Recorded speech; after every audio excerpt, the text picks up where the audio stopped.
રાજપીપળા નગરમાં લાંબા સમયથી એક યુવાન હાથમાં કુવાડી અને ચપ્પુ જેવા ઘાતક હથિયાર ધારણ કરી સરા જાહેર બજારમાં ફરે છે।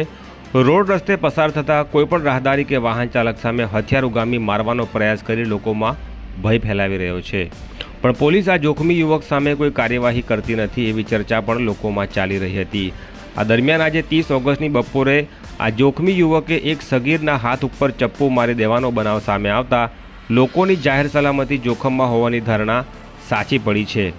આ જોખમી યુવક રાત્રે નગરમાં લોકોની દુકાનોના બોર્ડ, સીસીટીવી કેમેરાની તોડફોડ કરે છે, લોકોની લારીઓમાં મૂકેલું સામાન ફેંકી દે છે, તેમજ રાત્રે લોકોના ઘરમાં ગેરકાયદેસર પ્રવેશ કરી ઘૂસી જતા સીસીટીવી કેમેરામાં પણ કેદ થયો છે અને આ તમામ વિડીયો નગરજનોમાં વાયરલ પણ થયા છે। લોકચર્ચા મુજબ કેટલાક લોકોએ આ યુવક સામે કાર્યવાહી કરવા પોલીસને જાણ પણ કરી હતી, પણ પોલીસ નિષ્ક્રિય રહેતા હવે આ યુવકની હિંમત ખુલી ગઈ હોય એમ લાગે છે।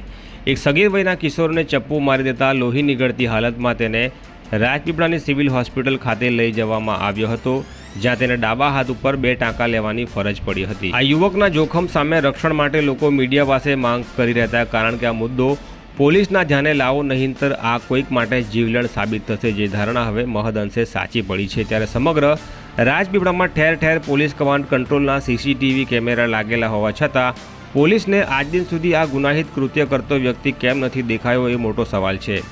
ત્યારે આજે રાજપીપળામાં બનેલા આ બનાવ બાદ શું નગરની પોલીસ જાગશે? આ ચપ્પુને લઈને ફરતા જોખમી યુવક સામે કોઈ કાર્યવાહી કરશે કે કેમ એ પણ હવે જોવું રહ્યું। આ જ પ્રકારના વધુ અહેવાલ માટે નર્મદા પ્લસની આ ચેનલને સબસ્ક્રાઈબ કરી રાખો।